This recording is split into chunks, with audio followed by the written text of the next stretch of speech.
Hello, everybody, and welcome to Coaching from the Couch. My name is Marcy Melzer, and I'm an intuitive speech and language pathologist and language facilitation consultant. And what that means is that I help parents and caregivers teach the late talking children in your lives how to use natural spoken language, unprompted spoken language, to share all of their wisdom with the world, because that's why we learn to talk. So today's video, as I mentioned on yesterday's sort of teaser video, is a live coaching session. So I've got a few instructions here to let you know. But the first thing that I want to do is I want to let you know that so these coaching sessions, this is a little bit different than the kind of advice that I provide on my more structured videos. Today, I'm going to be talking with you about how I really help parents with the intuitive side of language facilitation. Language facilitation is an intuitive process. There is no doubt about it.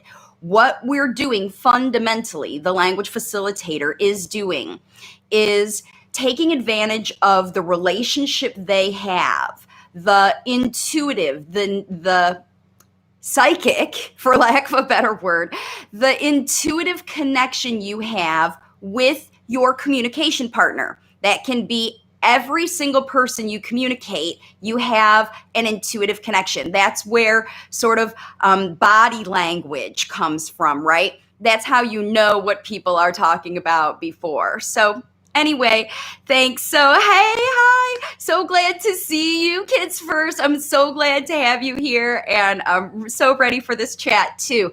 But like I said, and so what's great about it is Eddie's mom did give a comment yesterday, and one of the things that she mentioned was about how she really appreciates my intuitive guidance about this, because the advice that I'm going to give on this video, and if you've been following me for a while, you kind of have gotten the flavor of the advice that I give comes from that need to connect with the language facilitator, the person you're facilitating language with, on an intuitive level, to sort of understand and get in their head a little bit, because you want to know the meaning behind all of their behavior, because all behavior is communication. And that's how we bring it to the 3D world. We see it in behavior.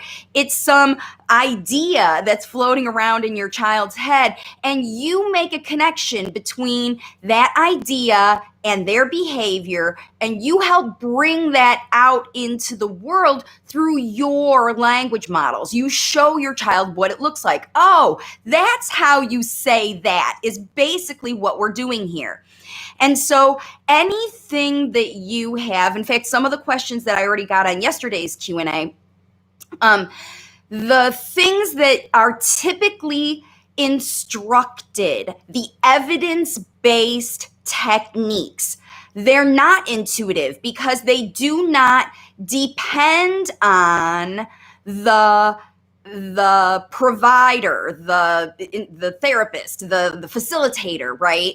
They can't depend on the facilitator's intuition, because everyone's intuition is different. And if it's going to be evidence-based, it's going to be based on data that you can replicate child after child after child after child. Otherwise, why would it be something that they would teach as, the book, the way you do it, by the book sort of way? That's where by the book ways come from, is from evidence-based, because they do the same thing with a lot of kids, and they see, wow, it works with many of them, or most of them, or all of them, or whatever, to do whatever we wanted it to do. And so, yeah, you should try it.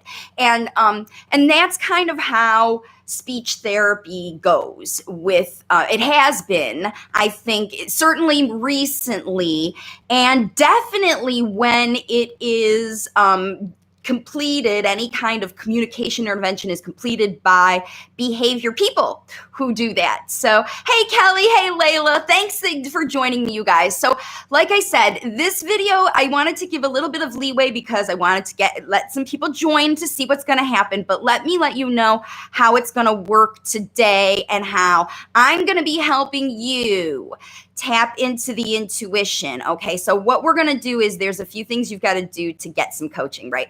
So the first thing you need to do is you need to comment below with this information. Now I need all of this information, and if I don't get all of this information from your comment, as what happened yesterday, I may ask you to clarify, because the more information you provide for me, the better I can help you. Because remember, all I know about you right now is what you're telling me, okay? And what I know about lots and lots of other families. And I'm trying to help you connect with advice that you can use to help you solve your problem. So I need all of this information. Number one, your child's age.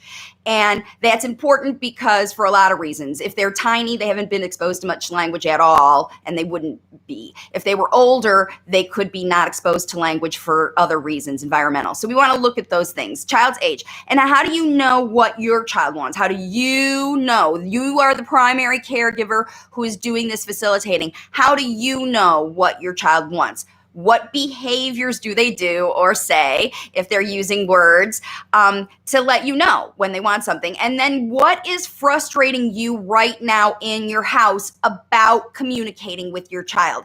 I wish I could know this. I wish my child would. Those things that you feel like you're lacking right now, that's where you're causing frustration. And then I also, and this one is really important, and a lot of people don't give me this information, but in fact, this number 4 thing that I need to know is the most important. Because remember, if you want to see something different, the whole reason you're joining this video is because you want a different outcome than you got yesterday, right? You want to learn something new. You want to try something different. And in fact, if that's not your mindset, you better get that, because if you keep doing what you're going to do right now, what you've been doing, you're going to keep getting what you're getting. And in many cases, in fact, in most cases, the vast majority of cases of families, and it doesn't matter how old the child is, how many kids, how many parents, how many people, the vast majority of families that have paid me to help them see speech with their kids have had to make some significant changes in these things, the thing that they've done, what they have been doing. They need to take different action, do something different, approach it in a different way with a different mindset and a different plan from the ground up. You can't just sort of stop doing one habit. So for example, I'm going to give you this example right now while you're getting your notes together and writing in the comments. So let's think about this like a weight loss journey, right? Okay. We're talking about a lifestyle change to fundamentally shift a decision your child has made. Your child has made the decision to be fundamentally right now, today, a nonverbal communicator. They're not good at talking. They don't know the language. If they know it, they don't know it well enough to use it. And they get better results with other methods, right? That's what's happening right now. So I'm going to put this away. So just look at one now. You can screenshot it now if you want, or come back or whatever. But I'm going to start to get into some coaching here. So I just want to let you know. All right. So, and then the other thing I'm going to let you know right now is how to give back. Because here's the other thing about intuitive work. It's energy work. And anybody out there who knows about energy work is that there has to be some exchange, right? And in fact, those people who invest more into the process actually get more gain from it. That's kind of how karma works. As a matter of fact, that's why I put out so many free videos, because I'm guided by the universe that it's not right for me to charge for these things, because I do have levels of things that I charge for. If people are at the level where they want to make a real investment, then they can do that. So here's today how you can make an investment so the exchange of the information that you get from me today is going to be beneficial to you. And that's the first thing you want to do is like this video, subscribe to my channel, hit the little bell that lets you get all the notifications. Whether you like notifications or not, that number one helps me. It helps me because I don't monetize these videos. Sometimes YouTube runs ads on them, I know, but that's not my fault because I turned them off. So the only way that you would invest money out of your pocket is by your choice on my content, okay? It's always your choice. That's how energy works. You don't make the investment that I tell you to make. You make the investment that you feel called to make. So if all you got in you to be able to support this video and this channel and this method to help you maybe get the most you can out of this video, just like it and subscribe to my channel and hit the little bell, right? Watch more videos. That's the other thing you can do. Obviously, that's win-win. You're going to benefit because you're getting information. Every single one of my videos shares information. And what happens? I get better. YouTube likes that, right? When you watch more videos, right? And then here's the other thing that is really super helpful. Comment your testimonial. Good, bad, otherwise. Let me know what you're doing. Let me know where you're struggling. Let me know all of that stuff. Not just on this video, but on any video. If I say something that resonates with you, if I say something that you're like, wow, that really worked for me, or I want to do it, or you like that video so much, right? You comment on your testimonial, and if you like it so much, you share it. Share it on your Facebook page. Share it on your whatever. Hey, Laura. Hey, Summer, right? When you pay attention, right, to what's going on. That's what Summer says. When you pay attention, right? So when you invest in just, like I said, maybe you don't have any money, but just these few things you can do, these number 4 things you can do to get more out of this experience yourself. And it's win-win because you help me, all right? And then the other thing is you can do a super chat. Yesterday, Kids First gave me my first ever super chat on the channel, and I've been doing this for 4 years, okay? So listen, I know that parents don't like to spend money on info on YouTube or whatever, and know that anything you give to this platform helps me. There's one right there. Oh my gosh, Kelly. I just can't believe it. Like I said, that's an easy way for you to give because my coaching programs are expensive. I get it. I know. And then the other way you can help support the channel and yourself, right, is to buy the book. Look at it on Amazon. You can get it for, in a Kindle exchange for free because even if you download it for Kindle for exchange, that helps me, right? So that's amazing. And then the online program is available on the website and Invest in Coaching. That's all on the website. So that's what I want to tell you again. Here's the comments that you get going. All right. Now we got to get into coaching because we're getting some money coming in and I really want to help these people. Okay, so the first one I've got going, let's see. All right, so Kelly says, thanks for all you do.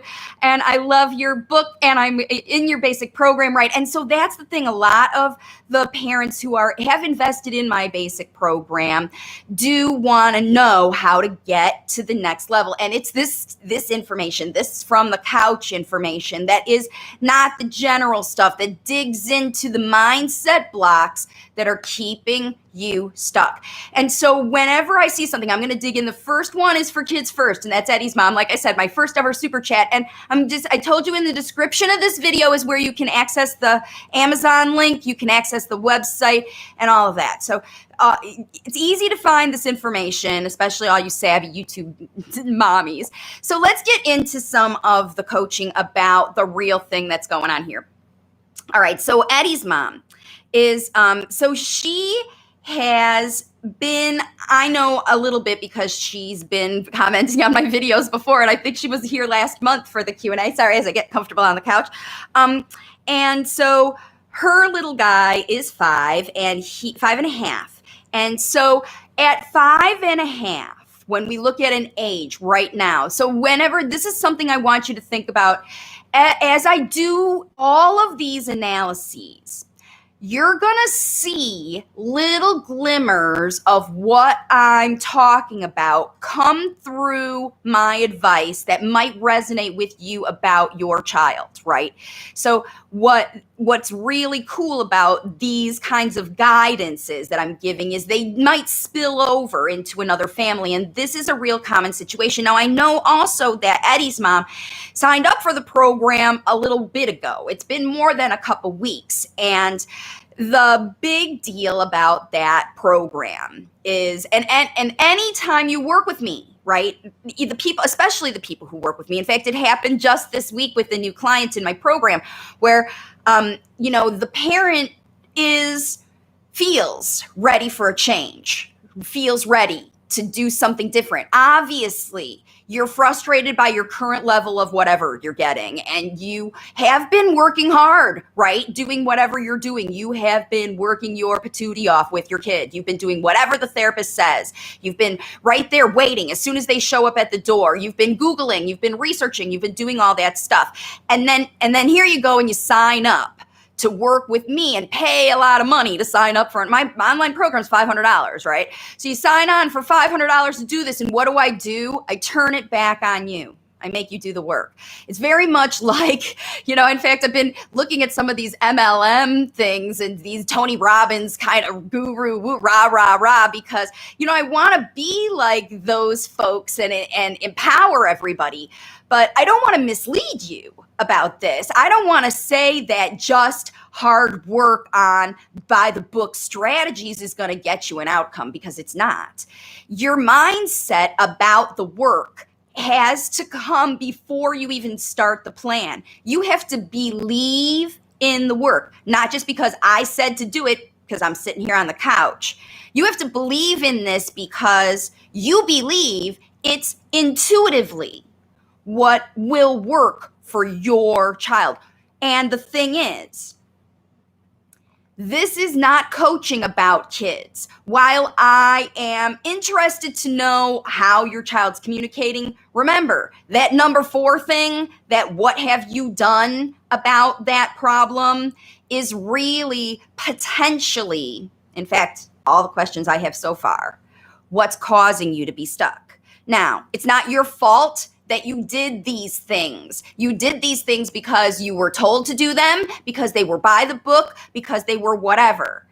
And now is your opportunity to find a way to shift away from them, to make the conscious decision. Everybody I'm going to talk to today, including Kelly, because Summer knows this, she worked with me. Laura knows this, she had to do it. You have to give up. You have to give up some stuff.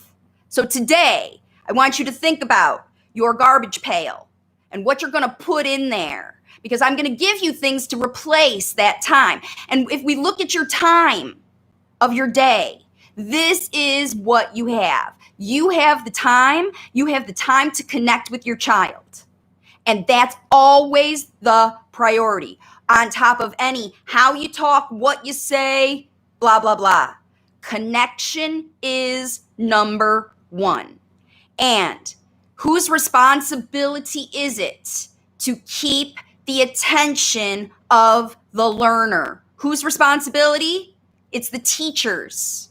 The teacher's responsibility to get, hold, keep, nurture, and foster the attention and the motivation for learning of the learner. Period. If you're teaching cooking, if you're weight loss, if you're whatever you're doing. So if you're a guru and you teach something or you sell something, right? Fundamentally, your audience, that coachee, if you're here for coaching, you have to take on the responsibility to do something different.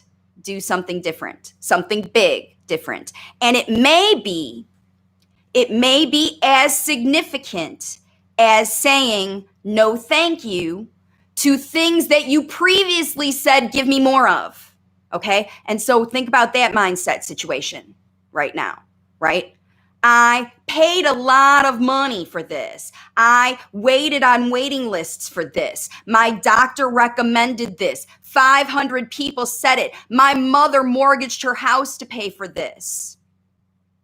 School, special therapy, special stem cells, special things that you have invested heavily in your child, right? You invested.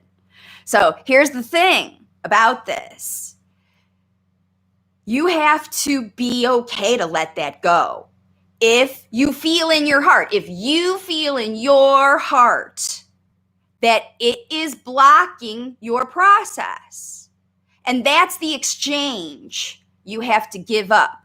Where paying me and liking my videos and that kind of stuff, honey, that's nothing. That's nothing compared to what you have to give up.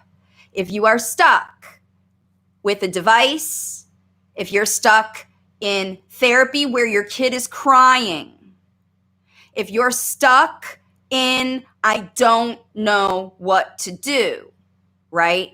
And so you're prompting your child all day, right? If you're stuck in a mindset of, I like to hear this, I want to hear words, I need to hear words, hearing words makes me feel better, right? All of that. Those are the things, because when you sign up for my program or you read my book, you'll see the first thing I say, the system is broken. And the second thing I say is it's time for you to take responsibility, because all those things you did were happening because you didn't know what to do yourself. And so you trusted someone else to do that.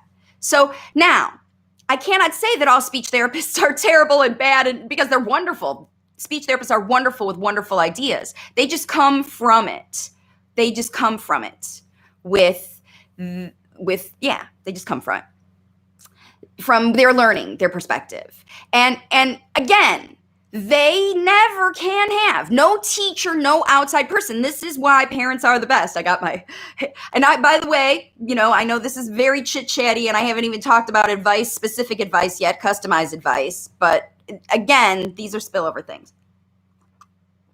And you are the best language facilitators. You are. All right. So let's get into Kelly's question. Okay. So now we can start to get into some specifics about how this is happening for folks. Okay. So her little guy is using nonverbal communication, basically nonverbal. He uses a lot of things, though. He hand leads, which means that he knows what he wants, and he knows how to get his mom's attention, and he knows how to get her to go and see exactly what he wants, right? So he knows how to communicate. That's how communication's working, right? Your child has learned that when he does these things, you will respond. Bing, learning, when I do X, Y happens. I think about this. This is what an algorithm is. For those of you who are not mathy people, I never was a mathy people, but this is my favorite thing, is an algorithm, is if then, yes, no, if then, yes, no, if then, yes, no, right? Because if yes, go this way, if no, go this way. This is how you can get through your day with a late talking child using the nonverbal communication, because this is how they are learning from you. So instead of practice, muscle memory, do it a lot of times and it might stick, teach it functionally so that the person, we're connection. You got me, I got you, because that's what intuitive understanding is. That's what you've been doing since your child was a baby. I cry this way, you approach me, you smell my diaper, you got me? Oh, I got you. You need a diaper change. I'm going to change your diaper.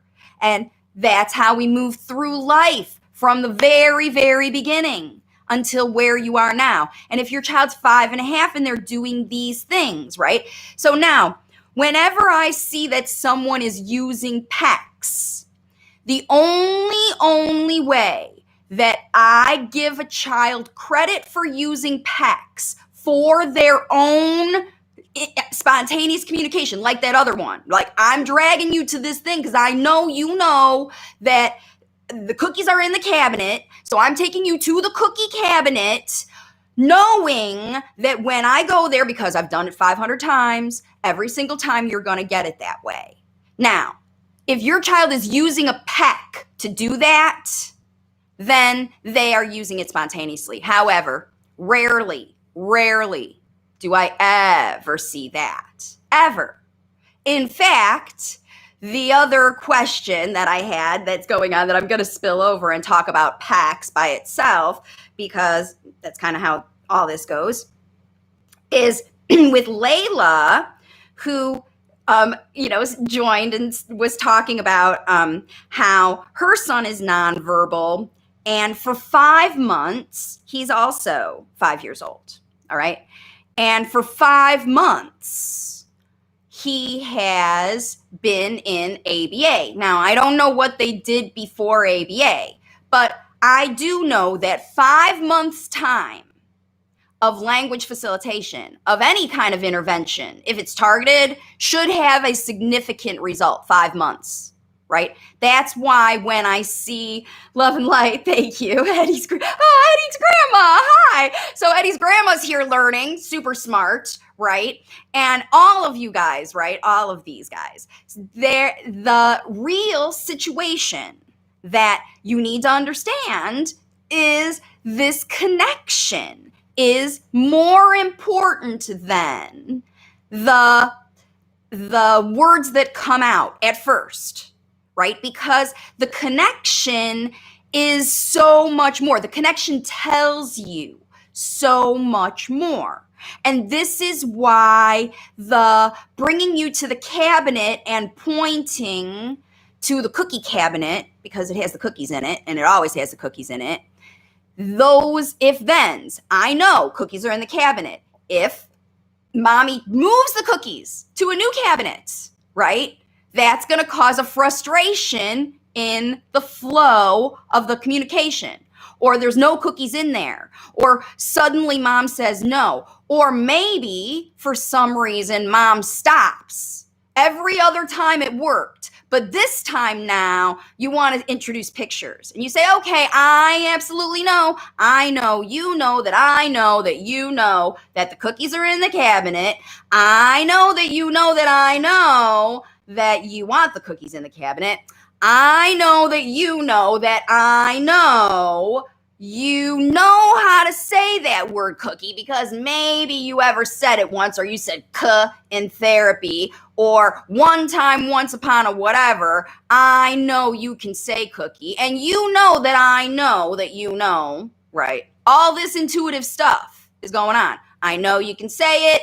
I know it's in there. I heard you say it before. I know you know they're cookies. I know all this I know business. And what are you doing in response? You're saying, I'm not going to give it to you. I know you know, I know you know, but I'm not going to give it to you now. Even though I gave it to you before, now you got to work for it. Why? Because my ego wants to hear you say that word, right? There's no reason that in that moment, making that child say that word in exchange to actually get the cookie is going to motivate them to want to work harder to do it. In fact, in most cases, especially kids who are older than 5, it motivates them to do the opposite. I know that you know I want the cookie. I'm bringing you here to show you the cookie. Still, you want to pull out the computer or the picture system or the book or the flip cards, or you want to point to the picture on the cabinet or whatever. What's the holdup? Why are we doing this? And so this is an example of a blockage where you know what your child wants and still you don't give it to them. Why? Because somebody told you that they're going to want it more, that they're going to try harder to ask you. That's not how it works in real life. That's how it works in therapy in a 30-minute session where the therapist can leave after they make the child cry because, oh, you can't say it. You can't say it. The child cries, sorry. You didn't say the magic word. The magic word, right? All words are magic. All words are magic, right? Give me help. Help me now. If I'm drowning, right? I'm not going to say please. I'm thinking please. I'm thinking it. Intuitively, you know I'm thinking please, God help me. But I didn't have to say it out loud for you to get the message. And you didn't have to prompt me, say please. to help me because you wanted to help me if I'm drowning. You want to help your kid get a cookie, unless it's not cookie time, and that's a whole different thing. So this is how you stop. Just stop prompting. Just stop it. Look at the swapping the prompting challenge. Pick out the ones you are doing. Are you leaving out asking questions, the do yous? You know, like these moms say, I have to go through the whole thing. Do you, right? And if that is what you're doing, then you have taken away the responsibility for communicating. So that's the opposite, right? That's the opposite of the other one. So usually that's what happens. It devolves from, you know, wow, you want a cookie, here's your cookie. Oh, now at least I understand what he wants, because otherwise he would just scream, right? Because it evolves from just screaming to show me what you want, and they start banging on the cabinet. Aha, light bulb. I understand what my kid wants now. You feel a sense of relief when you understand what your kid wants, right? You feel a sense of relief. And then that sense of relief, it's not a solution, it's not a training, but it's a sense of relief because the frustration of I don't know what my kid wants, and my kid wants something and I don't know how to blah, blah, blah, blah, that goes away when the kid gets what they want. Now, a smart language facilitator is going to use every single thing, every single time. The dragging. That's why I ask you, what is your child doing? You see it every day. How do you know your child has to go to the bathroom? How do you know your child's hungry? How do you know they're not feeling well? How do you know they're excited? You know. They're not saying, Mom, I'm excited right now. They're flapping. They're running around. They're screaming. They're holding on to you. They're snuggling you. They're giving you kisses. And they're singing their favorite songs. And they're saying babble and echolalia because you can't help but spit out communication when you're excited. You can't help it. It's like that roller coaster theory, right? You can't help but make a noise on a roller coaster or move your body or something like that unless you're petrified. It's either fight or flight. Like if you're a screamer, you can't help it on a roller coaster. The adrenaline is too much. Adrenaline from, I can't believe you're not going to give me a cookie, for a 5-year-old who is used to getting a cookie every day. And grandma or nanny or mom or dad decides today is the day I'm going to make them work for it, right? That changes your relationship with your child. It confuses them. Oh, communication is different now. They want me to do something else. Because you did ask your child to do more, to communicate with you, because you did want to know what they're saying. You did that. You caused this behavior. You asked for it because you can't literally always read your child's mind. You can most of the time. You can about the basic needs. The older they get, though, 5 years old, no way. If they're watching YouTube videos, how are you going to know everything they're watching? You can't. They're learning from everywhere when they're not with you. When they're with you all the time and they're teeny, it's easy. And that's why it can leave you a false sense of, you know, what happened? All of a sudden now I don't know what my child's thinking anymore. It's because they get older, because they're exploring the world and they're thinking about things. And what happens is you lose that connection of getting in their head. What is he thinking about? This is where always, in fact, we're going to get into talking about, like these 5-year-olds who are any kiddo who is using a picture system. So let's just get there first before we move into the next one, because these are all mushing together, these responses, by the way. Thank you so much for everybody who's joining me. Laura, thank you so much. Let's see. PECs caused frustration in my daughter and blocked her speech even more. Took them away and facilitated language, and voila, new words every day spontaneously. That is what I'm getting ready to tell you. So Laura's right. She also says, you empowered me to take responsibility and say no to seeing therapists and PECs and spend more time with my daughter. She now uses words in sentences telling me what she wants, and it's phenomenal. And that is what's so amazing, right? Right. So the thing is, I get that the PECS and AAC device. And see, the problem is, that's why I ask follow-up questions when you say, how are you using this device? How long have you been using it? And again, when the therapist, the speech therapist, the one that you invest your time, even if it's the NHS or the government or the early intervention or whatever, and you don't pay for it, you invest. You schedule that time, you slate out that stuff, and you invest your energy to follow the recommendations of that person. You might have to drive somewhere. You might have to pay co-pays on your insurance. Speech therapy is not it shouldn't be, at least, not if you're using it effectively, because you should be, as your child's language facilitator, learning from every professional you come in contact with. And if you get free advice on how to teach your child to talk, take it. That's what you're doing right here. So the thing that I advise you, though, is very carefully scrutinize the advice that you're getting, because that person, I know it, I'm telling you myself, I was one of these. I was one of these therapists that came with an agenda of, I'm going to get this kid to do X, Y, and Z today. It was my job to pull words out of kids.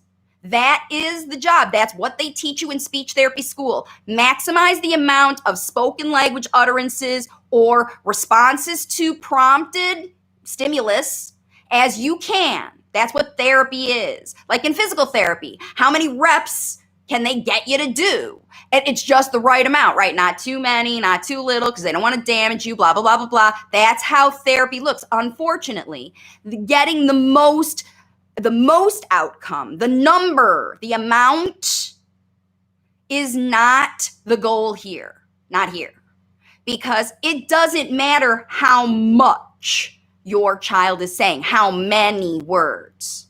Because most of the children, when they first start talking, if they start talking at 18 months or if they start talking at 10 years or 5 years, especially these kids at 5 and 6, right, that we're talking about, a lot of these moms now. When these kids start to talk, the only real sentences they use are memorized echolalic phrases and song bits, right? Memorized things. The only thing that are actual sentences are things that they have taken in as a chunk and memorized. Their real language, when they say things like, I had a mom this week, I'm shouting out Viveka. What a rock star in my program. It's been 2 months. She has a kiddo right in this age range, right in this 5.5, 6-year-old age range, who knows a ton of words, knows a ton of them, only ever said them prompted.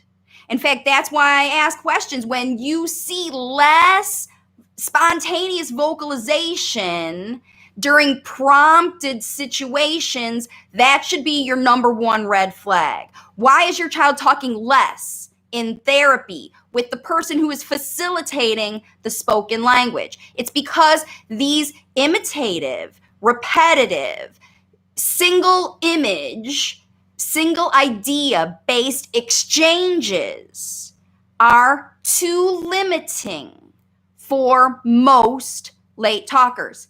Even the late talkers who are 18 months old, right? It does not give them enough exposure. And the therapists who focus on those numbers outcomes, how many times can I get you to respond to my prompt? What percentage can I get you to do what I say?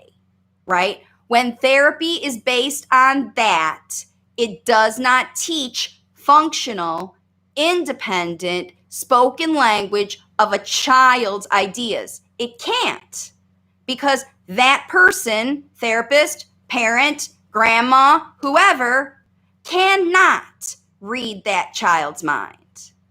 The only ones who can come close are their closest caregivers, the ones that know them, that you know the cookies are in the cabinet. Why? Because they trained you. They in your house with their behavior over time, algorithm, if then. If my child does this, then they need to go to the bathroom. If my child, right? This is how they are communicating today with you. And you know, if you don't, now you do, but you need to consider it for sure if you don't know, and believe that if every single exchange your child offers, every single point, every single grab, every single drag, every single picture, it means this much of what they're thinking. In fact, my number one strategy for every single one of you, because the other question I ask in response is, how often are these children hearing storytelling?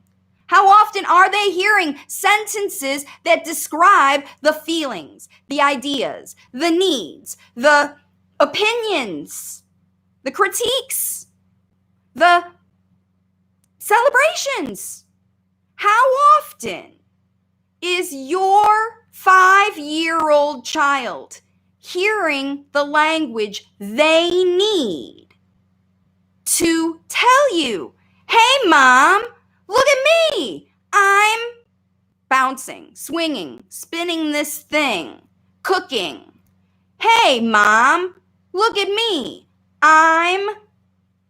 Or, man, that is terrible. I didn't like that. That made me feel awful. Or, wow, I hope we can do this again. This was my favorite activity.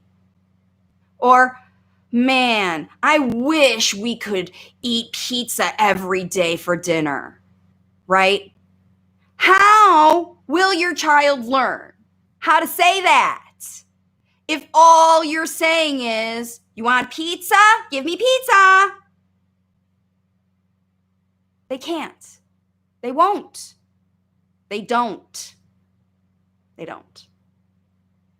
What they do is they learn. Oh, okay, Mom shifted, because every time you shift from, I don't know what you want, show me, and then they show you, and then you start responding to that, they're like, okay, this works. How are we going to work together, Mom? How are we going to work together to elevate this communication? And that's when you get them there.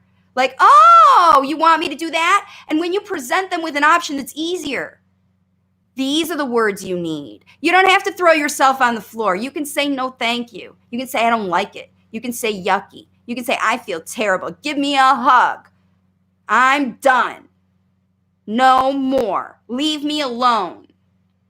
If your child's crying or yelling or screaming in therapy, if they run in the other room when the therapist comes in the house, how is that therapist going to establish an intuitive connection with your child? If they're afraid, they're running away, right? So if you want to, these are the next things, like how do you get a child to move from? Because they're always going to start with needs-based. They're always going to start by, like I said, what do you want? In fact, this is what I'm going to show you again. I'm going to get you so you can tell me if you're interested, if you're watching now and you want to learn more.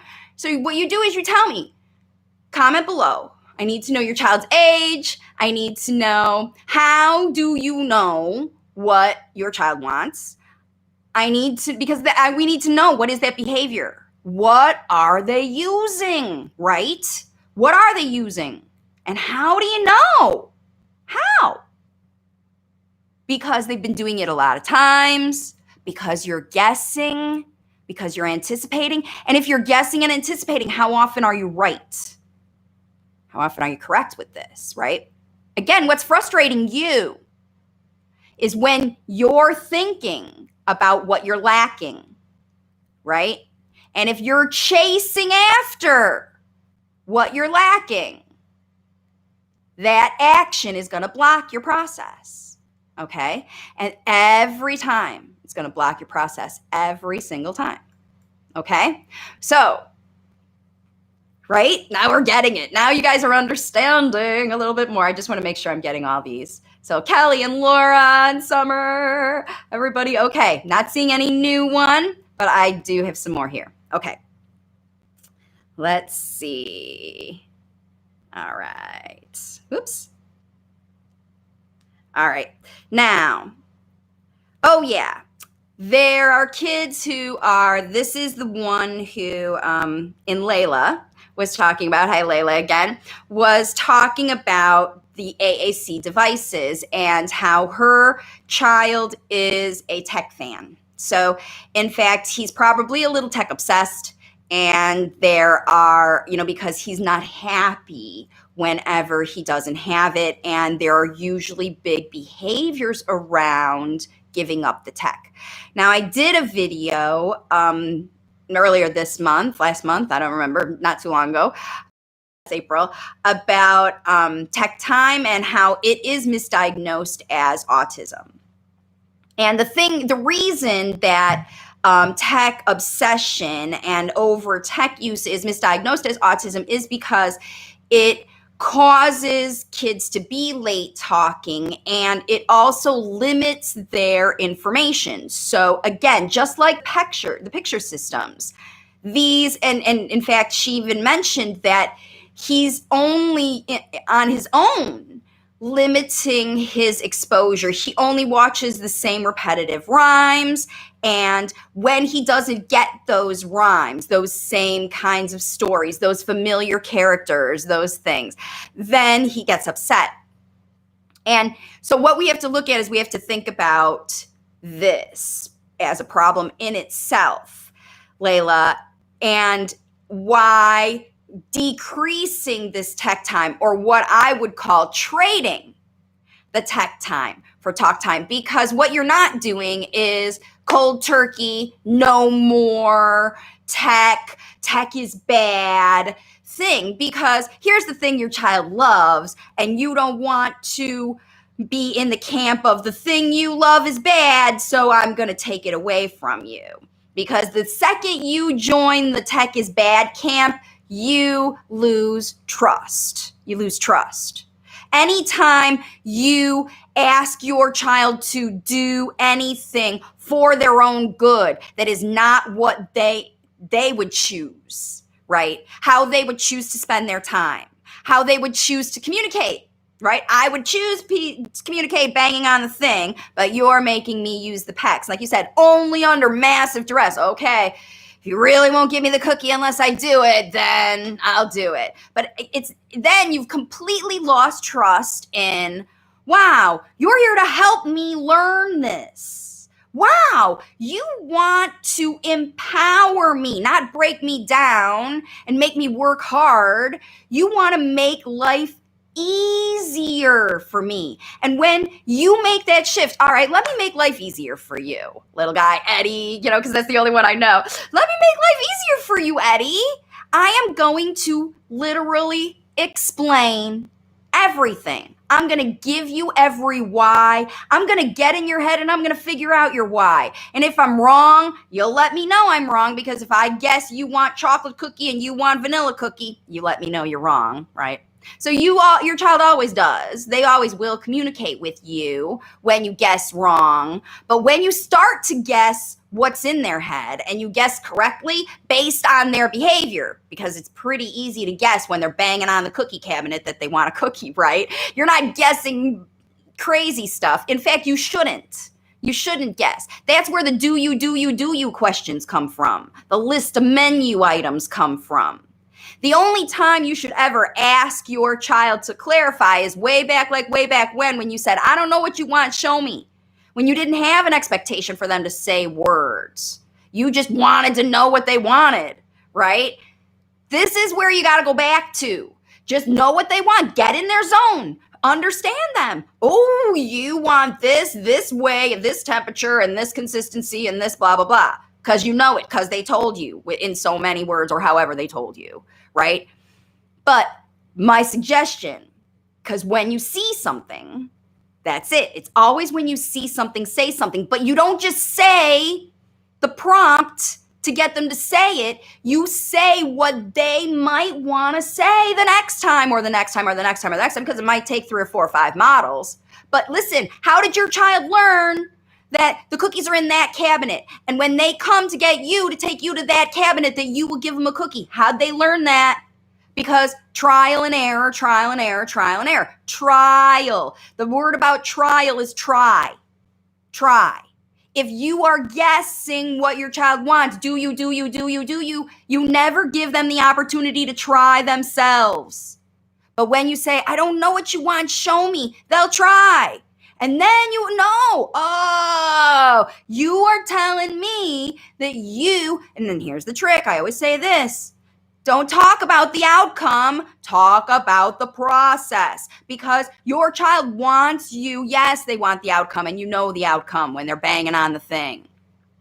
But if you want them to use words to ask you, to get them, to do the process, you need to teach them the language they need to learn the process. So it looks like this. Oh, first of all, take the AAC and the PECs and put them away. Leave them handy. So if your child wants to go access them to come and get you something, they're handy. That's it. That's the only thing you need to do with those things. And then you tell your speech therapist that you don't want to work on pictures anymore and you want to work on storytelling. That's it. End of. And if your therapist doesn't agree, then you do what Laura did and you find a therapist who will, because there are therapists that are not stuck on PEC systems. Now, ABA, behavioral therapists who do an ADOS, who, recommend standard-based things, right? Who have to get numbers. Don't let them facilitate communication. If you have behaviors like potty training, that's a behavior you can train with ABA, right? I don't advise it, but if you got free ABA and, you've got it paid for or whatever, use it for training things like eating at the table, staying in the house, holding your hand while you walk out in the parking lot. Use it for training behaviors, right? Not communication. Because language facilitation takes those behaviors and turns them into spoken language. Because as long as you work on an alternative behavior system, signs, pictures, blah, blah, blah, blah, blah, then you still have to come back and do this. So you're just delaying the process. If your kid has said sounds or words spontaneously in babble, in blah, blah, blah, blah, blah, when they're by themselves on the monitor and their thing, put it away. They don't have apraxia. They can say words. They just are stuck because the methods that are typically used to get kids to say sounds and words, we're going to get into that in a minute, okay, about that. And replacing, because the assumption that your child can't talk needs to be gone, because your child is talking. They're blah, blah, blah, blah, blah, babbling. That's talking in their way. It's their language. It's their way their mouth is moving to get sounds out. And you don't want to discourage that. You want to evolve that. Because right now it's not language that anybody else can understand, maybe except you. Because when they babble in a certain way, or they say one word that kind of sounds like a word, it always means that thing. They say goo, and they mean grandma. Right? They do. They develop a whole language with you. I keep going back to that because it's that intuitive connection that solves this problem. It's nothing outside that's going to get you to do this. So the strategy, again, is if you see something, say something, and you talk about, if it's needs-based, you talk about the process, and you talk about it in 3 sentences. 3 sentences. Every single time. It should never be a single word. It should never be repeated. It should be 3 sentences where you talk about the process and the outcome. At least 3 sentences, I should say, right? Here's an example. Cookie in the cabinet, right? You are hungry. You brought me to the kitchen and you want me to give you a cookie from the cabinet. Why? Because you're hungry and it's cookie time and it's snack time and that's your favorite snack and you want blah, blah, blah, blah, blah, all of that stuff. So, okay, I will open the cabinet. I will get the cookies out. I will open the bag. I will take out 2 cookies. My favorite thing, and this is something my mother did with me and I did with my kids. With cookies, you always get 2. One for each hand, because sometimes one cookie's not enough unless it's a giant one, right? So you get 2 cookies, 1 for each hand, and then hold out your hands. Here's your cookies. You got your cookies. Enjoy your cookies. Eat your cookies, your yummy cookies. These are your favorite cookies. And when you want more cookies, we can have cookies again tomorrow, later, after dinner, on Sunday, when the rules are in your house. And that works for tech. That works for everything, okay? Because when your child wants it, they can have it. But you tell them exactly how much they can have when you give it to them. You don't say, here's the tech, bye. I'm going to do whatever. Because that's carte blanche. And carte blanche is like giving an alcoholic the keys to the liquor store, right?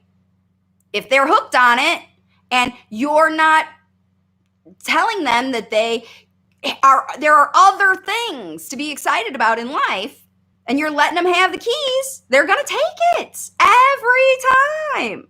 They're going to take it, right? So let's see. Here's another one coming in. Jamie Lynn, been loving your channel. It gets recommended alongside my video about my 2-year-old son not speaking. Oh, good. Oh, wow.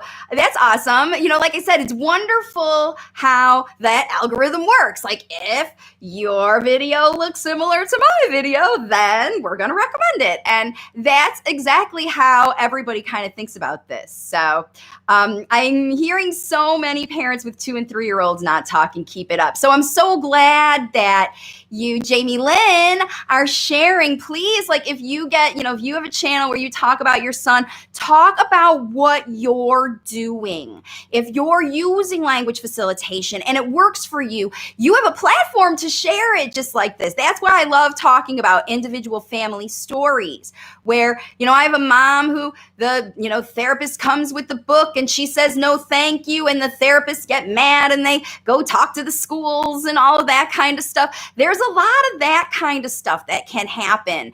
And, I know that on these social media channels, if you have a vlog yourself, I know that there's moms who have fashion vlogs.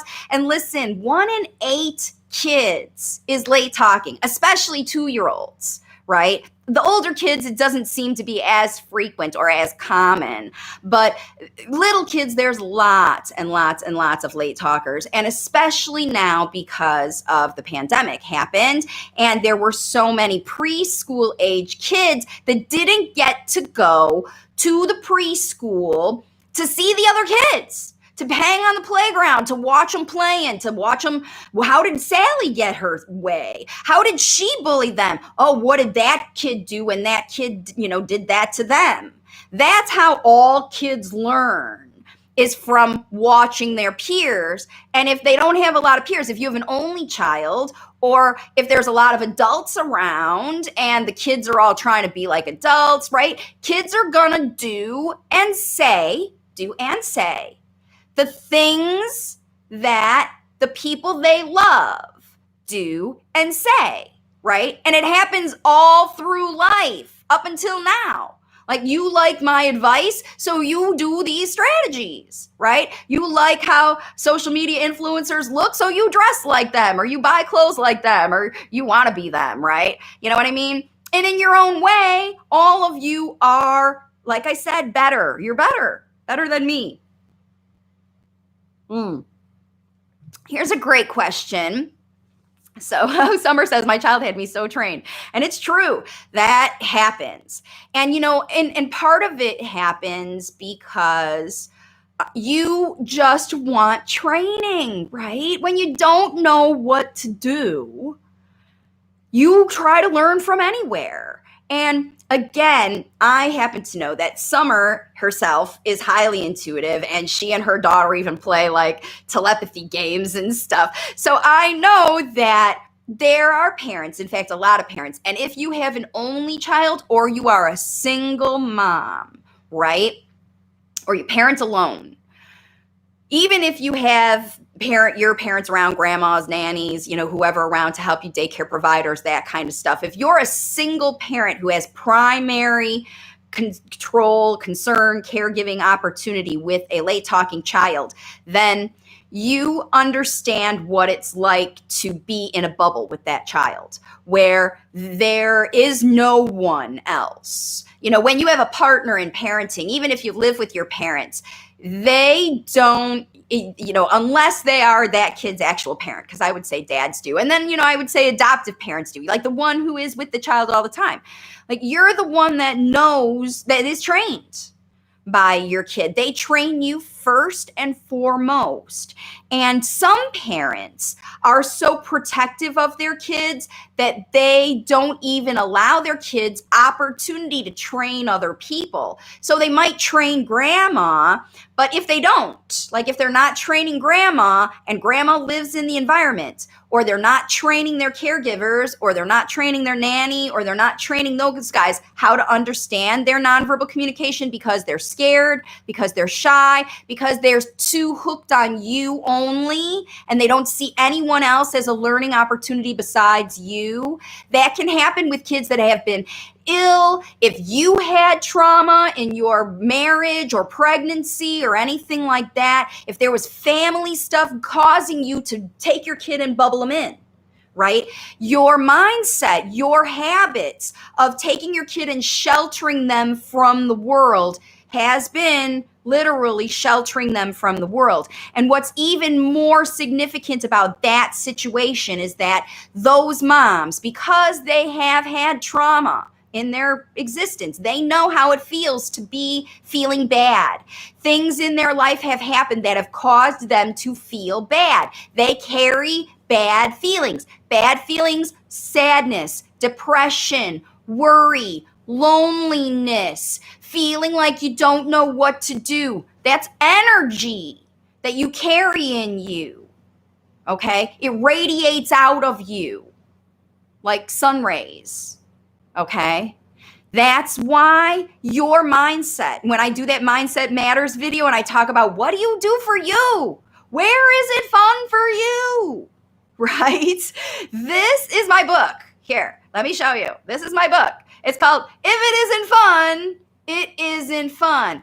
And yeah, that's true for the kids. It's true for the kids. But I don't work with kids.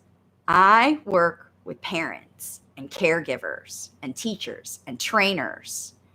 And I left a world of prompting and pulling and begging kids to do things for me so that I could get numbers or hear words or accolades or whatever reason I did it, right? And then I realized that it wasn't fun for me. And I was sacrificing my fun. And guess what? The more I had to sacrifice my fun to follow the systemic rules, because I worked for places that said, we do PECs here. And I was like, okay.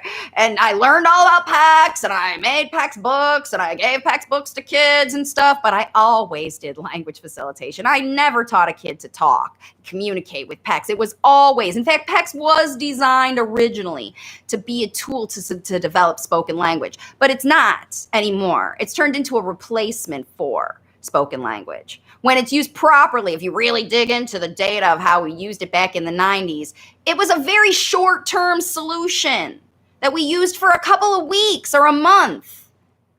And that's it, as a bridge between this nonverbal communication, because how does a teacher know what a kid wants? Oh, they show them a picture, right? Just like your kiddo goes and pats on the cabinet. So once that picture or whatever is exchanged, that's when it starts. That's when the language facilitation starts. Oh, it's just the same thing as you pointed on the cabinet. You got to talk about the process. But the thing is, people are like, oh, you said it, now you got to say it again. You said it non-verbally, now you got to say it verbally. Say it all at the same time. Work harder. And that's not it. That's not it. If it should be a bridge if you're going to use it for spoken language, right? Okay, so Kids First says, I had stopped using PECs, but I got worried when he started hitting his head when I couldn't understand what he was trying to communicate, but he mostly used a visual schedule, so he knows what's going on. Now, all right, so that's not, I'm going to put this away, this book. Pictures for a schedule, right? Pictures for cues for ideas. So this was the question that she had asked. What's the difference between, right, let's see. I'm going to read. Wait, we've got Eddie's been on PECs for 2 years and is up to traveling with a sentence strip, right? So that means he goes, puts the picture on the thing and hands the thing that says, I want blah, blah, blah. That's what that means. Sorry, I didn't mean to be over dramatic about it, but how long, all I want to say is when your therapy, your communication therapy is spending not just weeks, not just months, but years, moving from stage to stage to stage to stage. Before what level, first of all, at what level is spoken language facilitation introduced? Not imitative, listening to models talking about the world. When is that happening? Because this picture system, like I said, it's a lot different using a book with a sentence that you carry to someone. I'm carrying this thing. I'm sharing a whole sentence with you. See me exchanging my communication with you? Right. I promise you, in his head is thinking, I got to find the picture. I got to put the picture on the strip. I got to give the strip to the lady. He's not thinking, I want cookie. He's like, he thought that 10 minutes ago before he started going, okay, she knows I want the cookie. Now I got to go dig in the book. And what he's thinking in his head is, where is the cookie in the book? How do I have to pull it off? Ooh, that Velcro's hard. It's sticky. Now I got to put it on this thing. And now I got to hand it to the lady. I wonder if she's going to take it. I wonder if I got it right. I wonder if this is going to work to actually get me the cookie. That is what's happening in your child's head when you are using a sentence. PECs. It's not, I want cookie. It's not. It's that process. That's why you got to talk about the process, because your kiddo is letting you know. And if you want to abandon this, you start using the things that you know your kid is already letting you know. Like I said, you already know. How do you know when they got to poop? How do you know when? You know. Talk about those things first and show your child how it works. Because remember, if I do something, my mom starts talking about it. If she talks about it, I'll learn the words. If I learn the words, then I can tell her instead of having to do this thing. Grab myself or run around or whatever if I have to go to the bathroom. That's how this works. Okay? So the cue, the difference between a prompt and a cue is a cue helps the child communicate to you, right? A prompt is when you want the child to communicate something you already know, right? A cue helps them share new information to help the process move forward. We're all done brushing teeth. Now it's time to go in the bathroom or to go to whatever, put our clothes on, right? All done brushing teeth. Now it's time to go put our clothes on. Are you ready to go do that? Let's go do that. And then you talk about the process. Now we're going to walk in the room. Now we're going to get the clothes. We got to get a shirt. We got a long sleeve shirt because it's cold outside today. Or we need the tanks because it's hot, right? Or we need the fancy one because we're going to a party. All of that is language facilitation. All of that helps your child, puts the language in, gives your child the words they need so that, I promise you, everyone else in their world is going to pull them out. The therapists aren't going to stop pulling them out. The ABA is not. Grandma, Aunt Joe is not going to stop pulling words, asking your kid to do things and say things and that kind of stuff. Everyone else, right? Like I said, that's why therapists do what they do. Because when they pull it out, you see the outcome. You can test it. It's teach, test, reward. Look, we did it, right? And that's how typically the education system works. But that's not how we learn language. We learn language because we think about something and we heard those words before somewhere else, and we access through our neurological language processing system to access the words we need, the words we heard before in our own way, in our own algorithm, in our own head. Ooh, if I use that word and that word together, I can make the thought more eloquent. If I use these words together, I might make them laugh. If I use these words together, I might let them know that I'm really angry. And if I yell behind it, it's going to make it even more. That's how language works. How is your child going to learn how to use the vocabulary, the sounds, the everything? If you're teaching them bit by bit. So memorized words, not helping your child, especially if you're, and again, whenever I see, especially 5-year-olds, oh my goodness, 5-year-olds know so much language. They've been hearing people talk as long as their ears have been working. They've been hearing people talk for 5.5 years. Talk to them, talk on videos, talk on whatever. And that's why I ask questions like I asked Layla, why or how much storytelling is your child hearing? How many sentences about what they're thinking? I got to get this picture. Whenever they roll their eyes, you really don't like it when you do the pictures, do you? Right? Holy moly, when you say that, talk about your kids' feelings, what they're thinking, especially if they're in a frustration, right? Because that's why I ask you, what are you frustrated about? Because when you're frustrated, you take action. Your kiddo's frustrated. I want something or I don't want something. I want something to happen again. I don't want something to happen again. I feel a way and I want to share that with my mom. That's what they experience. Everybody, every human experiences that, right? This language facilitation process is the way that you bring it out. Share their wisdom with the world. Share their wisdom with the world. So, yeah, see what Laura says. I believe the last speech therapist, wait a minute, blah, blah, blah. I had stopped working on PECs, but I got worried, right? When he started hitting his head. Oh, yeah, let's talk about that. So the problem with the shift, right? So if you're going to stop, now I've made my case about PECs. If you decide that you want to quit, how are you going to quit? How do you give it up, right? How do you do that? Number one, you talk about it with your child. Talk about it with your child. Talk about communication with your 5-year-old.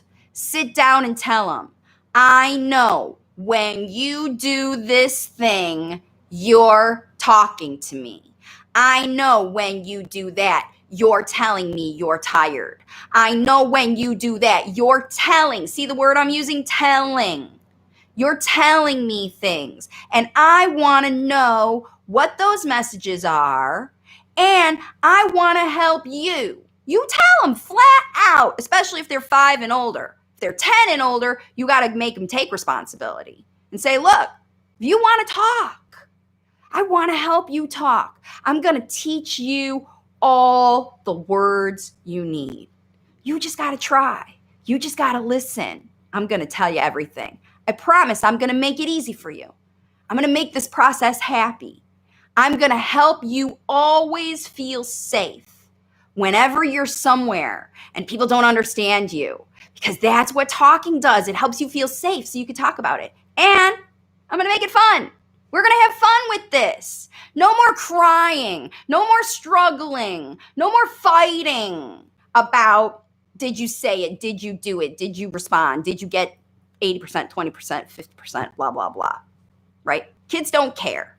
They don't care. They don't care about the process of the pictures and the PECs and the sentence strip and blah, blah, blah, blah, blah. They care about getting what they want. And if talking is the mechanism to help them make that happen, then you go for it. All right. So let's see. Woo. I believe the last therapist at school was a narcissist. Well, like I said, when people come at it from their ego, it's just an ego. It's just an ego thing, because people do, the therapists that don't like my platform, the people that forced me out of my profession, which is fine. I left willingly. I left willingly. And they said, don't let the door hit ya. And I said, bye. And that's because I didn't want to work like that anymore. I didn't want to do it anymore. And the thing is, sometimes therapists don't have a choice. If you want to work as a speech therapist in 2021, you got to do this. So that's why if you're getting therapy, it's very, very important that you have a very good relationship with your child's speech therapist. And you tell them what you've been learning. You share my channel. You share what you've been doing. Just like the other mom who said that her little 2-year-old is late talking. For sure, if you live in the US, you're getting some early intervention. You've got some professionals working with you. That mom who's following me on my channel is smart enough to tell her therapist, look, this is what works with me, with my kid. What can you help me do this better?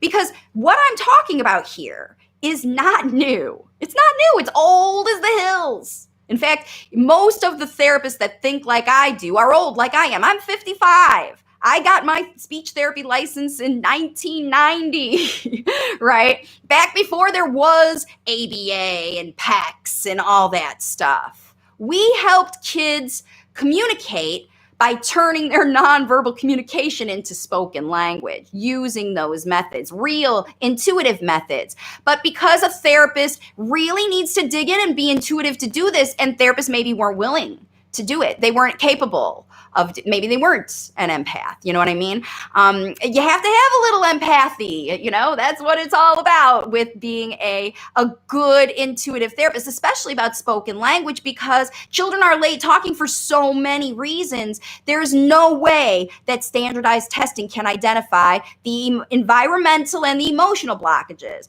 The physical things you can find with testing. You know, you can find chemical imbalance or physiological differences or things, neurological problems. You can spot them. There's lots of testing that we can do to identify that stuff. But it's that mindset of, oh no, now my child has had a physiological thing. Now I'm going to change my life and not talk to my kid in a way that's going to help them. Now I'm going to treat them like a glass doll and hire people to work with them, instead of get my intuitive connection. Maybe your own personal fear, or anxiety, or trauma around your child's illness, or your own family trauma, situation causes that blockage. Standardized speech testing from your school district, hospital, early intervention program, NHS, that's not going to pick up on any of that. None of it. That's why in my book and my independent study program and the people I work with, we have to. Because if you've been with a therapist for a while, like I said, 5 months is too long in a child who has words to be working with pictures. Too long. Pictures help success. They help get through the day. They help make your life easier by schedules, because nonverbal kids need visual cues. I always talk about that. Look at me talking with my hands, right? I always talk about all of that. That when you show them things, the older kids, the hyperlexic kids. Okay, so that's another one. I had a question yesterday about hyperlexia. There's all different kinds of hyperlexia. So I've got kids in my program that I've got one who can do math, long division in his head. He's reading. Right? And it's Arabic. They live in the Middle East. So there's 2 languages that they speak in their home. And this little guy, 9-year-old, he's a 9-year-old, right? And he has a hard time moving his mouth. He has maybe had some physiological problems that caused this motor apraxia or whatever. But what happened over time was his parent empowered him. She said, look, I know that you can talk. I know you want to. I know you can try. And let's get a few things going. And so what happened was she started to get him to trust her, that she wasn't going to pressure him or force him. Because after 9 years old, living in the Middle East, it doesn't matter if you're in the Middle East because it happens in the US too, therapy was pressurizing this kid. And his mom knew that he had these math skills because he was demonstrating them at home, and she had to, fight for his position in the school to get it going and stuff. Does he talk there? Rarely. Like he has a one-on-one aide to get through, but he takes regular tests with the other kids. He's reading and writing and doing math at age level at 9 years old. But he doesn't have good speech. right? But he has the ability to write and read. Now, he's not hyperlexic because he's not hyper-focused on it. He probably has some motor issues that are causing him to have trouble because now that he understands that it is his responsibility at 9 years old to try, to get the trial and error going. How are you going to know if you can talk unless you try? How are you going to know if you know the words? Because this child clearly knows the language. He can read and write and understand complex classes. He sits in the regular classes with the other kids, right? He just has an aid. But he's not using the spoken language because of a physiological blockage. But how is he overcoming that physiological blockage? He has to try harder. How do kids with cerebral palsy walk? They have to try harder. They have to try harder.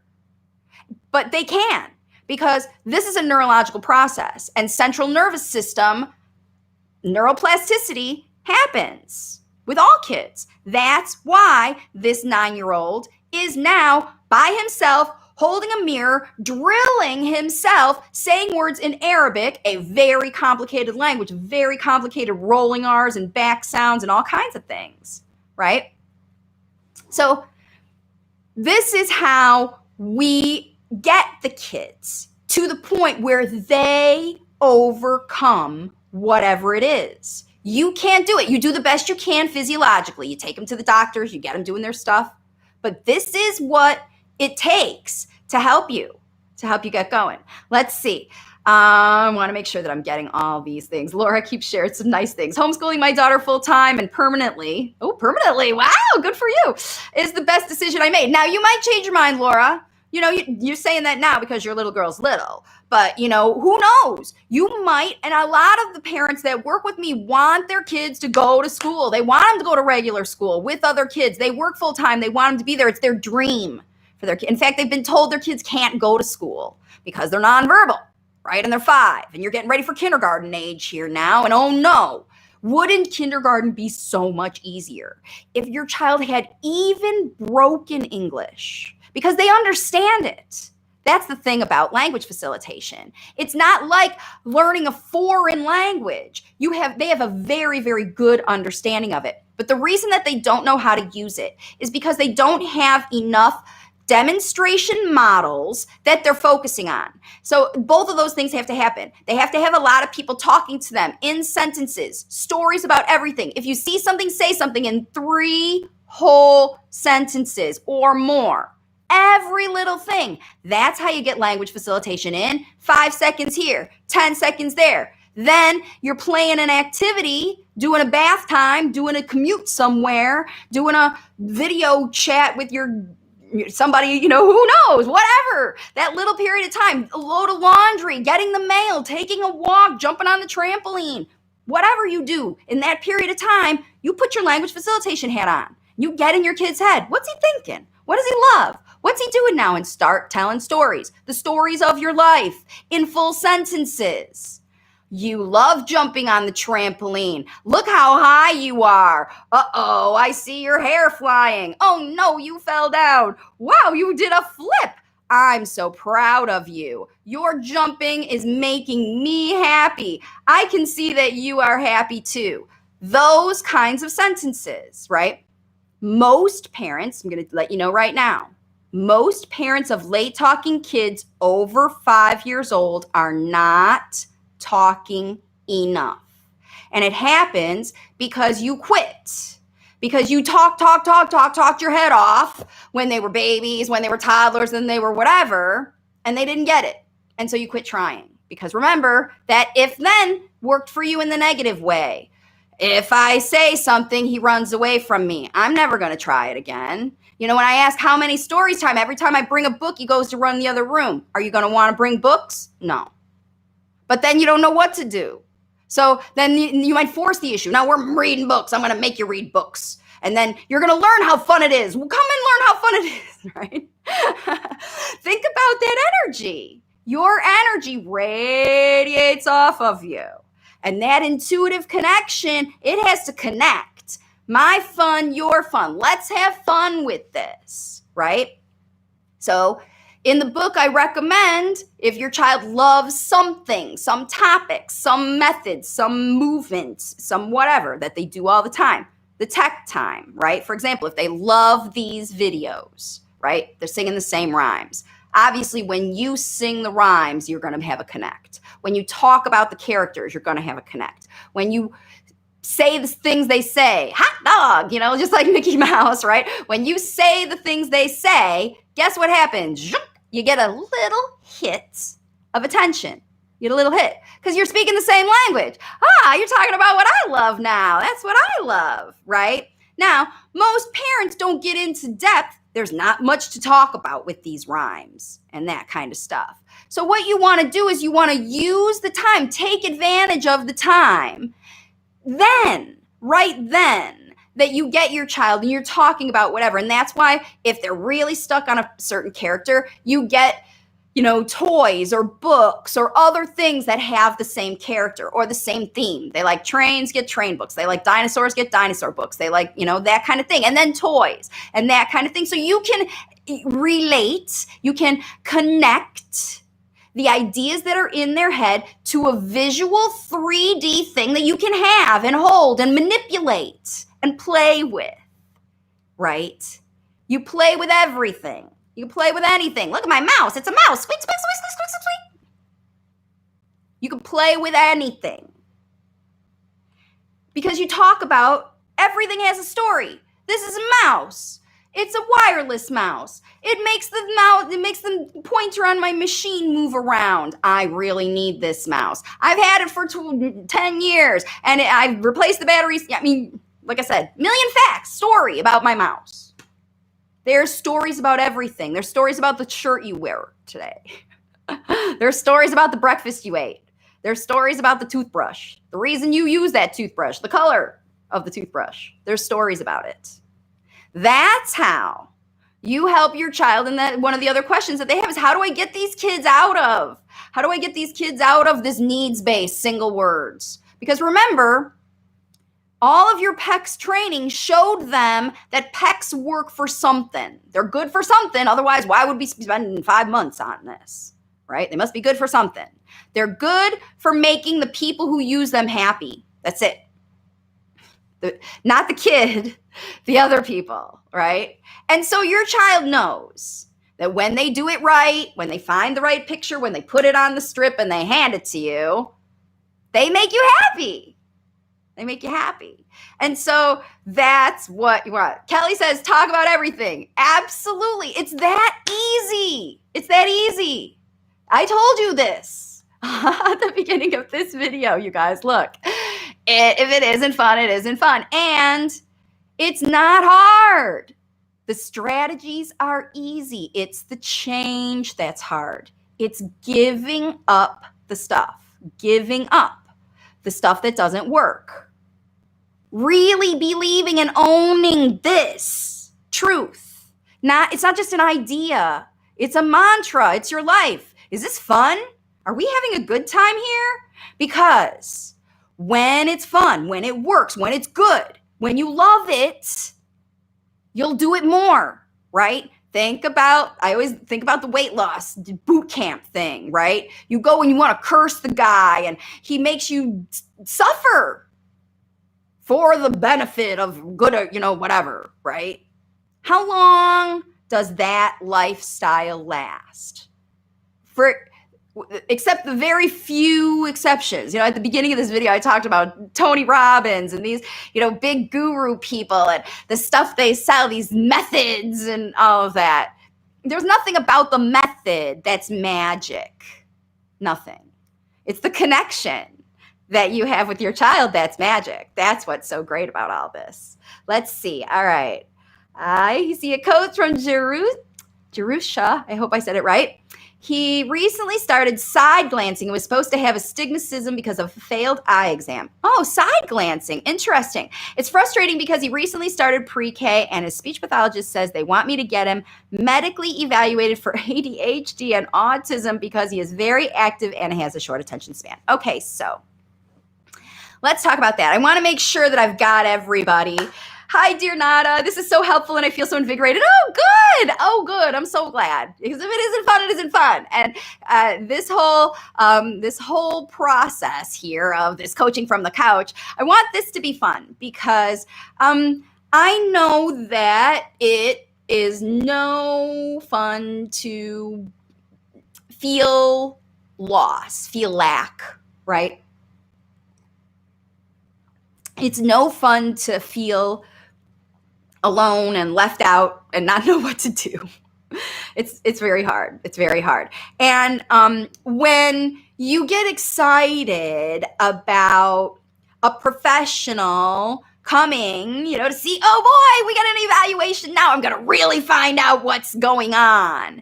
And in fact, that's why I talked about that in my book. It's called What's Really Going On, the chapter. It's not about go get your standard evaluation. It's about figure out what's really going on. And as I said before, the standardized tests aren't going to give you the whole picture. They will give you the status quo. It's a snapshot, right? Anytime they go and see them. Now, again, the system, as I wrote about in my book, at this current stage, it doesn't seem to be slowing down this motivation to diagnose children on the autism spectrum. And there are financial reasons that happen. There are ego reasons that it happens. And that's really the only thing. I want to be right about this kid. Somebody wants to be right, and they feel some sort, I don't know, but that's all I'm guessing, is that they feel that they have a responsibility to identify more children on the autism spectrum. Somehow, the system has given speech therapists, and I know how it happens because I refused to sign a contract that basically made me do it, that says if you see these things, you must refer for autism spectrum. And that's the contract that I couldn't sign, because I couldn't ethically do that, because I know that the kinds of things that are typical red flag lists behaviors, which is what they were asking us to go from, was a list of behaviors. Not any standardized testing, not any kind of thing. Just they wanted me to use my intuitive sense to call it autism. And so that, because there is always, I talk about standardized testing, but there is something that's called clinical judgment that they will allow, especially in language, because it's such an intuitive process, right? And they will allow a therapist to consider things like the environment and the emotional status of the child to maybe overtake some standardized tests. Trust me, I used this loophole over and over. Every opportunity I got in the early intervention system to score a kid so that they could receive services, I did it. I know it happens in the field. I know it happens because I knew that I could help this family, and I wanted them to be in the system, because the only way that it was going to work out in the system for me to be sitting on that family's living room sofa was if I monkeyed the books a little bit and made it happen that way, And it wasn't monkeying the books at all. It was using my professional guidance. And then I would write this long justification for it and stuff so that it was very easy to understand, very much like I'm doing on this video. It's very easy for anybody to understand how the algorithm works, how logically, if we're going to look at logic instead of intuition, how logically the outcome could be achieved with this intervention. And when you understand that logic, you can't argue, right? That's what facts is. But again, they are alternative facts because I didn't use the standardized test. I didn't use the science. I used my intuition to say, look, this mom needs a lot of help. She just had a new baby and she's got a 2-year-old who's like throwing poo. And the only option she had was me as a speech therapist because the kid was late talking, right? So yeah, I think that's the point of all of this, is that use your professionals wisely, and it's okay to say no thank you. It's okay to say no thank you because some of them are biased, and we don't know why they're biased. Many things cause bias, and you can't beat them up about it. It's their perspective. Just like I'm biased about this. Like I said, I am biased against prompting kids to talk because I know I'm biased by my experience of knowing how it works. So there we go. All right, let's see. I just want to read these things. Side glancing and suspected. So that's the point, is when a child side glances, when a child walks on their toes, when they do these things. But like you said, here he recites Bible verses by memory. I know he needs time to express his communication verbally. You're right. While he recites his verses, the words aren't completely clear, but he does sign language with the memory verses, so I get what he's trying to say. So he's already evolving. That's a very good example, Jerushla, of how he is evolving in his communication from just the nonverbal, like this for Wheels on the Bus, to actually sing Wheels on the Bus, Wheels on the Bus, and it's not all perfect. And then it's like wheels on the bus, or round and round, round and round, round and round, round and round. They learn parts of it.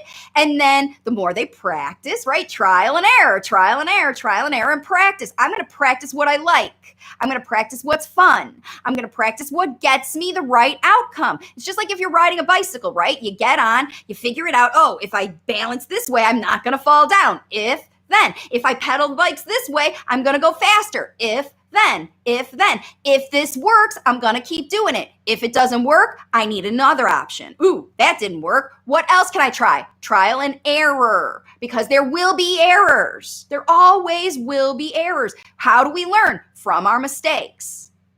And that's part of what is missing from a evidence-based, exchange-based situation. You never learn from the mistakes. It's just, no, you're bad, wrong, that's what you get. And kids, they get tired of hearing that. They don't want it. They don't want the no, no, or the therapist just standing there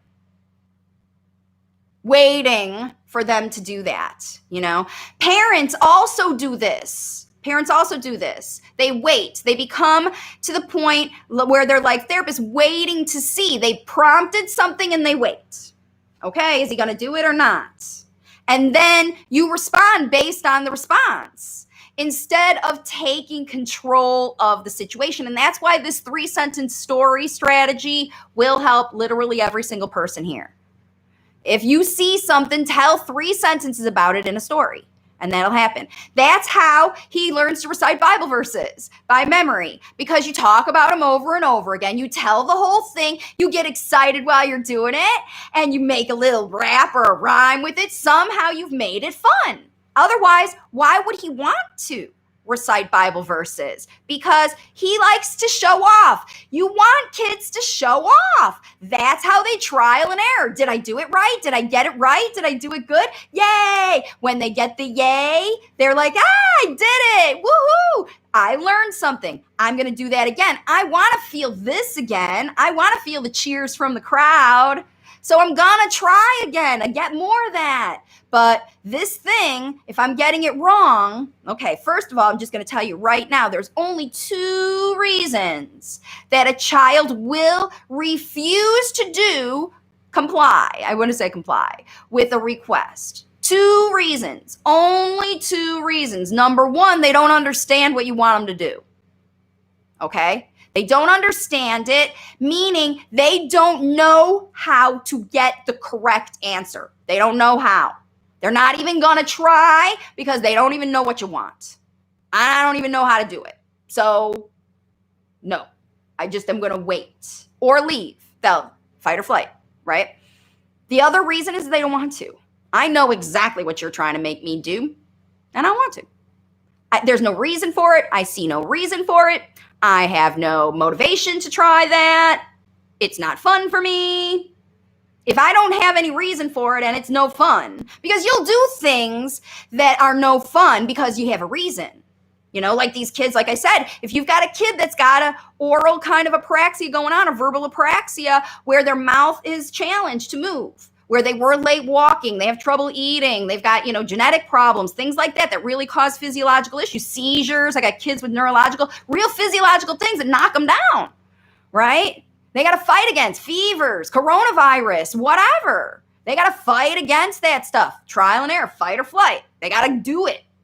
You either cave and give in, or you fight against it and overcome it.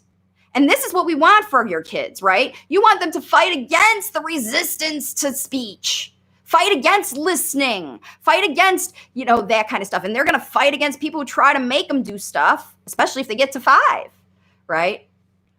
Yeah, she says, yes, very true. My son is strong-willed. Of course they are. Strong-willed to the point where sometimes he won't respond to his name. Of course they won't. And this is when, like I said, I know, you know where the cookies are. I know you know how to say this. And when your child won't do things other places, but they'll do it at your house. They'll eat for you. They'll sleep for you. They'll talk for you. But they won't do it at school. They won't do it other places. Why? Why does that happen?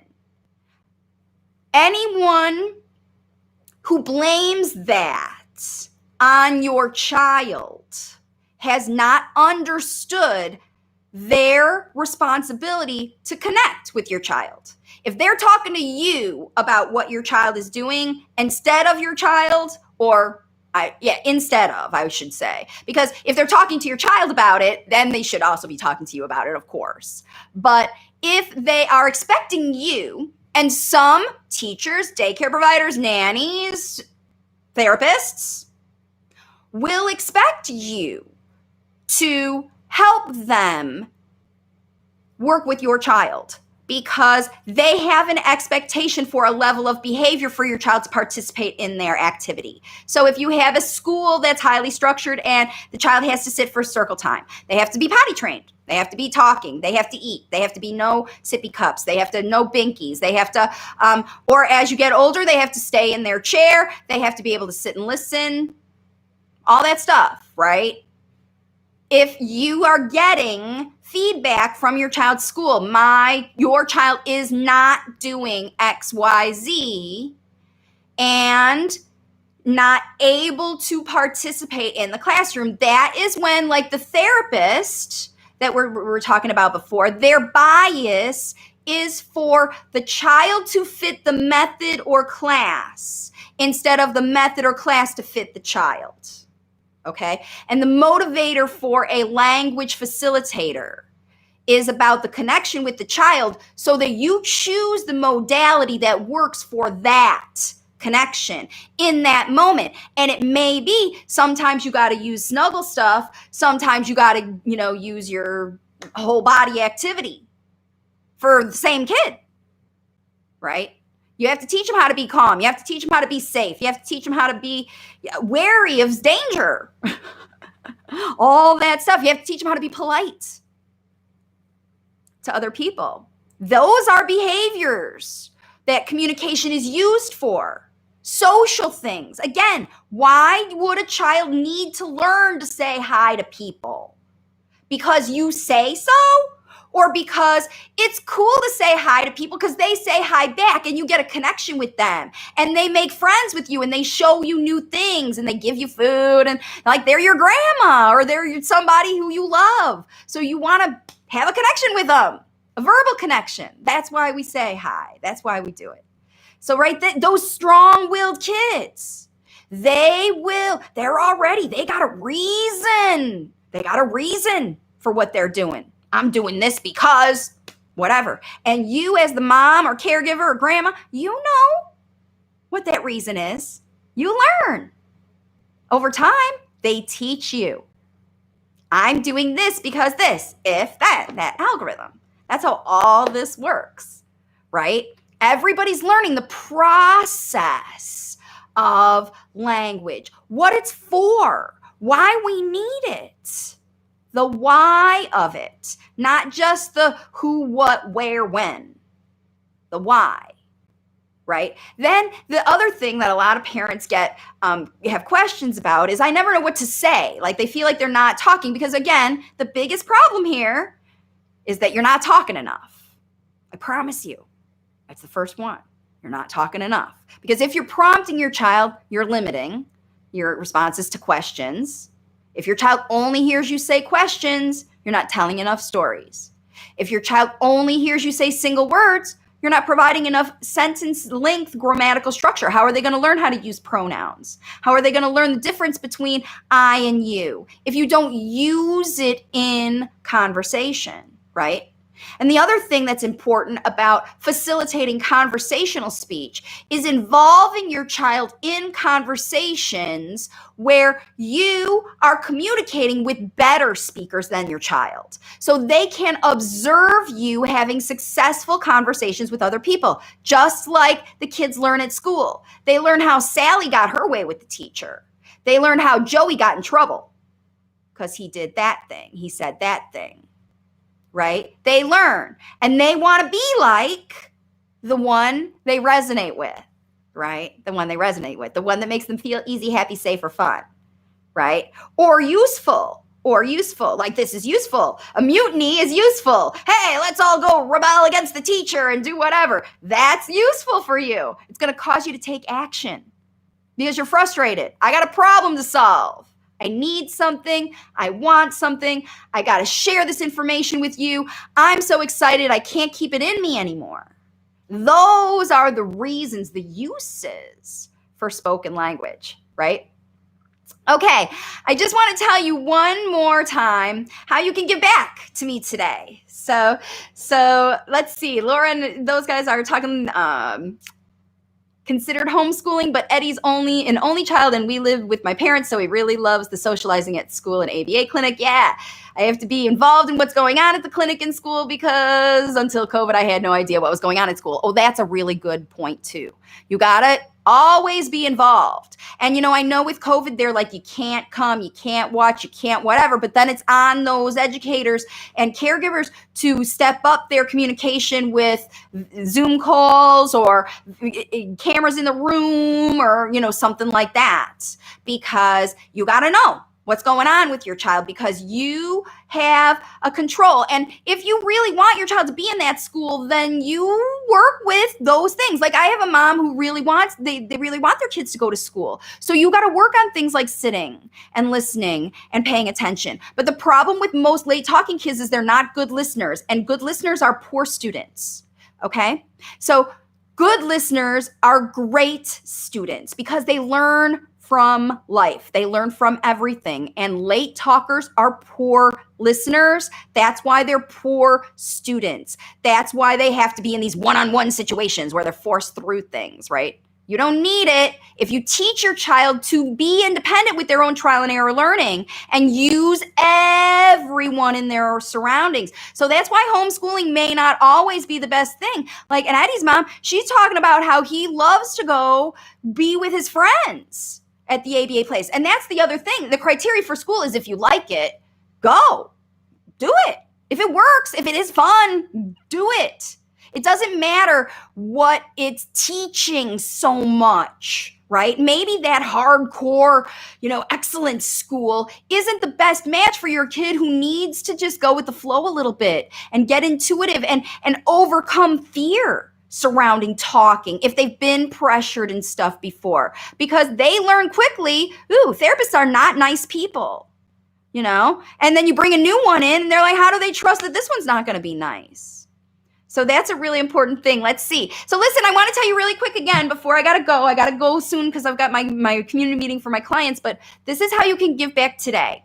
Right? If I helped you on this video, whether I talked about your kid specifically, I probably talked about something that's going on in your life. And so here's how you can help me do what I do, share more information, this thing, you can screenshot all these things, all of the support that you give me, everything from liking this video, sharing it on your friends, to the financial support if you do that. It helps me. It helps the whole process. It helps language facilitation get known by everyone in the world. And that is my mission. Like I said, the reason I give my time and energy and effort to helping people here on YouTube and Facebook and social media and my website and all of that stuff is because it is my mission to let everyone understand that language facilitation is available to everyone all over the world. It doesn't matter your resources. You can teach your child to talk faster than therapy. You definitely can. So here's how you can access tons of ways in addition to this monthly Q&A that I do. There is my book here. There's my Facebook group. I have a group on Facebook. There's daily posts, more than one daily post in there with blog posts and resources, all kinds of stuff over there. Nearly 400 videos here on YouTube, so watch another video today. I'm also on the MeWe platform. I'm just kind of getting active over there. My podcast is picking up. I've got podcast posts that go over there, pretty much stuff that comes off of YouTube over there. If you like to listen, that's a good place to go. And then, of course, on the website at wavesofcommunication.com. And that's where you can learn about how to work with me.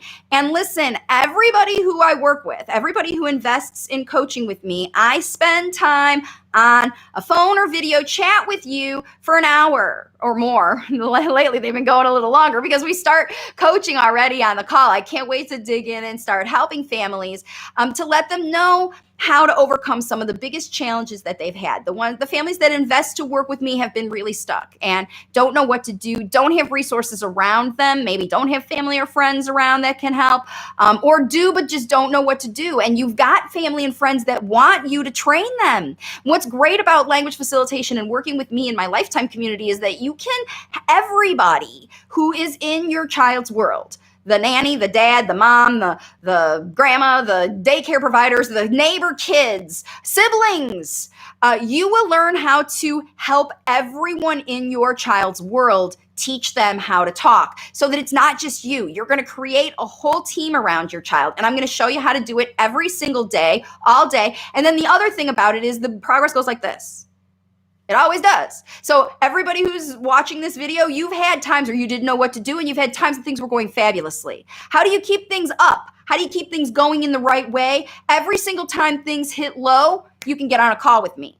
And every single week, twice a week, you have the opportunity to meet with me and join on, send me videos about your family, have me straight up from the couch tell you what's going on, and show you how to get out of your place where you are now, how to move forward, how to empower you to say no thank you to the therapist that isn't working for you, and how to find the daycare that will, how to find the school that's best for you. And then if you got to deal with IEP meetings or you got to deal with people who aren't empowering you and you want to fight for your kid, I can help you do that too. I do it all the time for families in my program. I empower them to stand up to systems that don't resonate with their child, that are not helping them, that are hurting them potentially. And I also help people understand how to fight the physiological blockages, how to contend with pain, chronic pain, or seizures, or motor issues when kids truly do have these things going on, because we've eliminated all the other environmental and emotional blockages and the physical ones remain.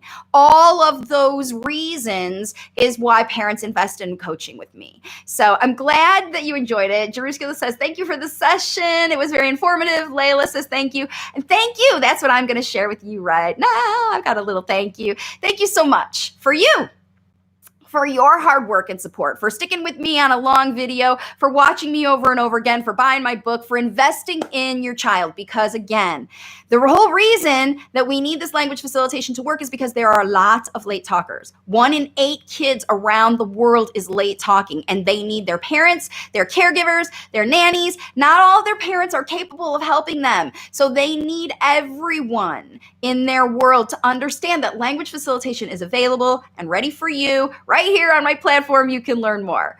So thanks again for joining me on Coaching from the Couch. I'm definitely going to be back again next month. This was super fun. I loved being able to exchange a little bit with the chat. And yeah, the other thing that I want to let people know is about my podcast. So you can, here it is. You can join me on my podcast and do a whole session where you record. In fact, I'm recording one later today. If you're interested in that, you can let me know about what's going on. And I put over in that thank you. This is my email here. Let me put this one away. bring this one out. Yeah, my email is Marci, M-A-R-C-I, @wavesofcommunication.com. So if you have questions or you want to access that free class or want to know how to book a call with me, I only schedule calls with parents that are ready to start coaching now. If you don't have money to invest in that kind of stuff, then you have to rely on these live videos and the YouTube things and the independent resource kinds of things, because like I said, I only have so much time I can give, and that's why I do these videos, to help those folks that don't have the financial resources to invest in coaching but really want to see improvement. There's no reason that you can't.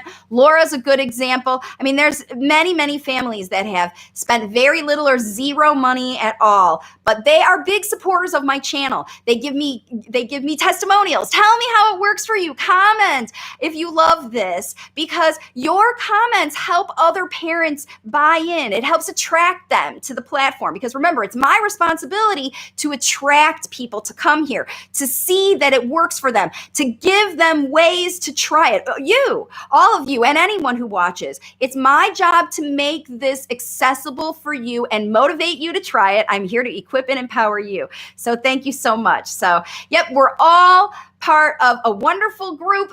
She says we're part of a homeschooling group.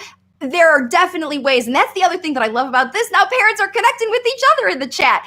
It's a wonderful community of language facilitators here. I can't talk enough about how pleased I am with how this is moving forward, and I can't wait to see you all again on my next video.